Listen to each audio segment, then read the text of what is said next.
The white walls pressed in, suffocating. I could smell the antiseptic, feel the scratchy sheets against my skin. My leg throbbed in time with the monitor's rhythmic beep. A car accident. That's what landed me here. Broken leg, fractured ribs, a fog of painkillers blurring the edges of my mind. Night had fallen, blanketing the hospital in an unsettling silence. The hum of machinery was a constant reminder of my confinement. Loneliness wrapped around me, a cold, unwelcome companion. The fluorescent lights buzzed overhead, casting long, shifting shadows across the walls. Every flicker felt like a watchful eye. The silence was broken only by the occasional groan of the building settling, each creak and groan sounding like a whispered threat. I tried to focus on the rhythmic beeping of the heart monitor, a steady pulse in the unsettling quiet, but my gaze kept drifting to the corners of the room, to the spaces where shadows danced and whispered.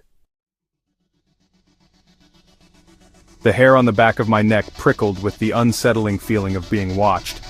It was a heavy sensation, like unseen eyes boring into me from the shadows.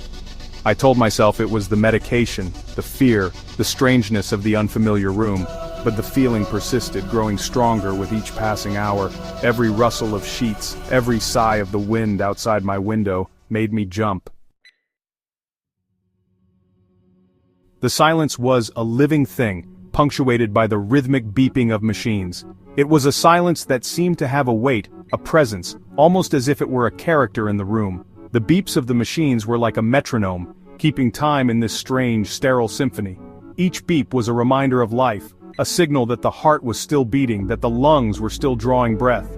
But it was also a reminder of fragility, of the thin line between life and death. It pressed in on me, amplifying every tiny sound. The rustle of the sheets, the faint hum of the fluorescent lights, even the sound of my own breathing seemed louder, more pronounced. It was as if the silence was a magnifying glass, focusing and intensifying every noise. I could hear the soft whisper of the air conditioning, the distant murmur of voices from the hallway, the occasional click of a door closing. Each sound was a thread in the tapestry of the night, weaving a complex, intricate pattern. The drip of an IV, a steady, rhythmic sound that was both comforting and unnerving.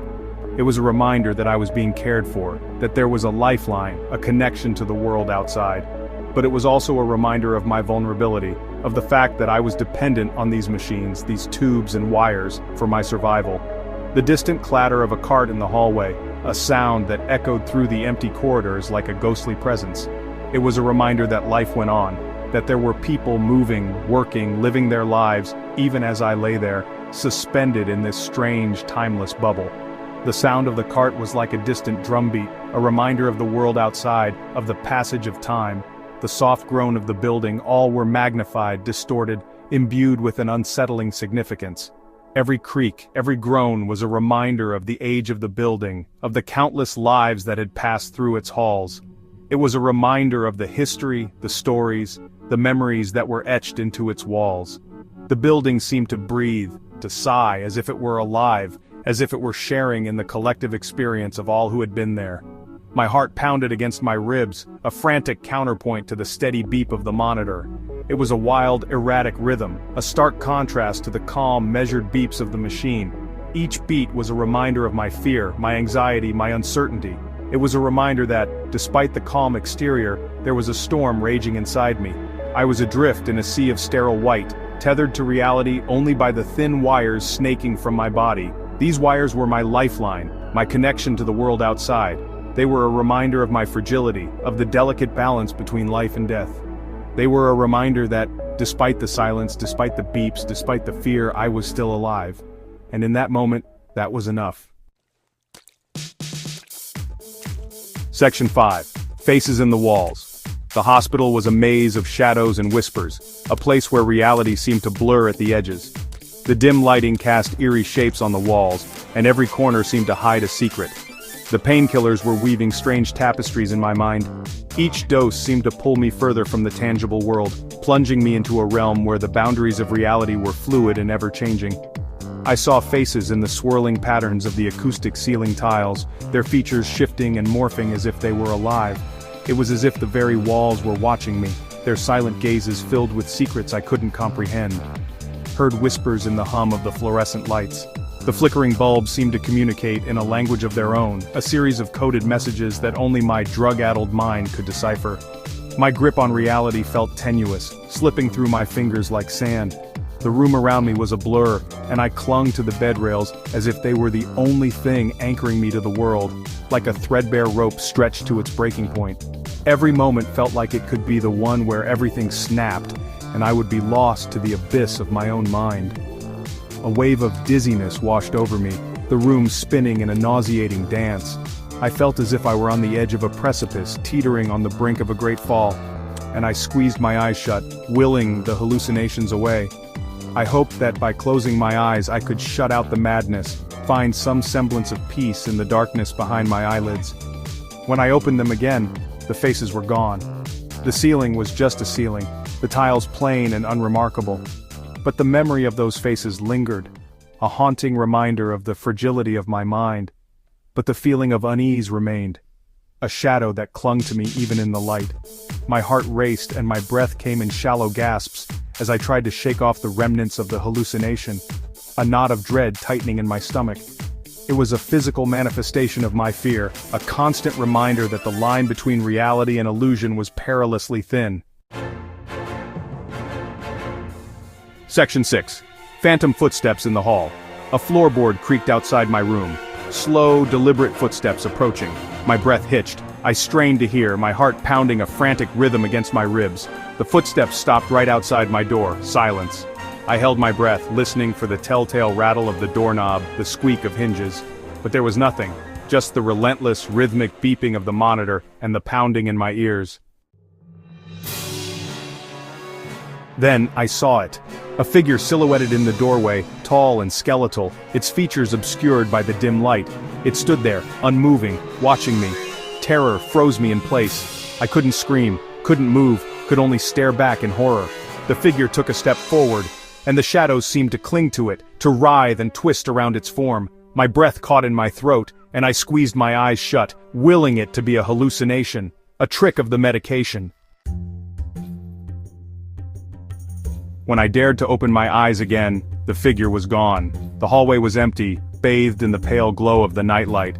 I was shaking, my body slick with a cold sweat. The beeping of the monitor seemed deafening in the sudden silence. Had it been real, or just another cruel trick of my medication-addled mind? I didn't know, but I knew I couldn't stay in this room any longer. I fumbled for the call button, my finger trembling as I pressed it down. A nurse came in, her face etched with concern. Her eyes darted around the room as if searching for something unseen. She approached my bed cautiously, her steps almost hesitant. The air felt thick with unspoken worries, and I could sense her unease. It was as if she knew something was wrong, something beyond the usual medical concerns. I tried to explain what I had seen, the figure in the doorway, the feeling of being watched. My heart raced as I recounted the eerie presence that seemed to linger just out of sight. The shadows in the room seemed to grow darker, more oppressive as I spoke. I could see the doubt in her eyes, but also a flicker of something else. Fear, perhaps. It was as if she too had felt the unsettling presence that haunted me. But the words came out jumbled, incoherent. My mind was a foggy mess, and I struggled to articulate the terror that gripped me. Frustration welled up inside me as I saw her puzzled expression. I wanted to make her understand, to convey the depth of my fear, but my tongue felt heavy, my thoughts disjointed. It was as if the very act of speaking about it gave the darkness more power over me. She smiled kindly, reassuring me it was just the medication, the trauma. Her voice was soothing, a balm to my frayed nerves. She told me that hallucinations were not uncommon in my condition, that my mind was playing tricks on me. But even as she spoke, I could see the uncertainty in her eyes. It was a small flicker, but it was there.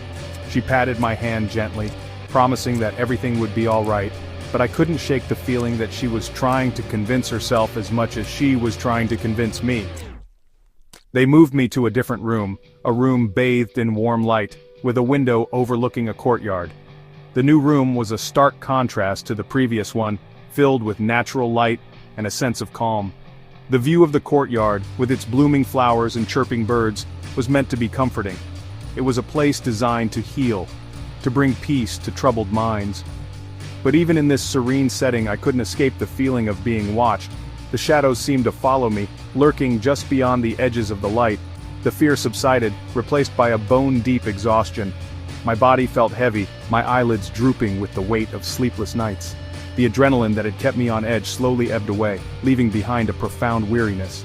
I sank into the bed, feeling the soft sheets against my skin, and allowed myself to relax, if only for a moment. The room's warmth enveloped me and I felt a small measure of relief. But the exhaustion was not just physical, it was emotional, mental. It was the kind of tiredness that seeped into your very soul. But even as I drifted off to sleep, a nagging question lingered. Was it all in my head? The doubt gnawed at me, refusing to let go. I replayed the events over and over in my mind, searching for some logical explanation. Was it the medication, as the nurse had suggested? Or was there something more sinister at play? The line between reality and hallucination blurred, and I couldn't trust my own senses. The question haunted me, a persistent whisper in the back of my mind. Or was there something else here in the shadows, something I couldn't outrun, no matter how hard I tried? The thought sent a shiver down my spine. The hospital, with its sterile walls and bright lights, suddenly felt like a labyrinth of hidden dangers. Every creak, every rustle seemed amplified, feeding my paranoia. I couldn't shake the feeling that I was not alone, that something malevolent lurked just out of sight. It was a presence that defied explanation, a lingering dread that refused to be banished by reason or reassurance. And as I lay there, teetering on the edge of sleep, I knew that the true battle was not with my body, but with my mind.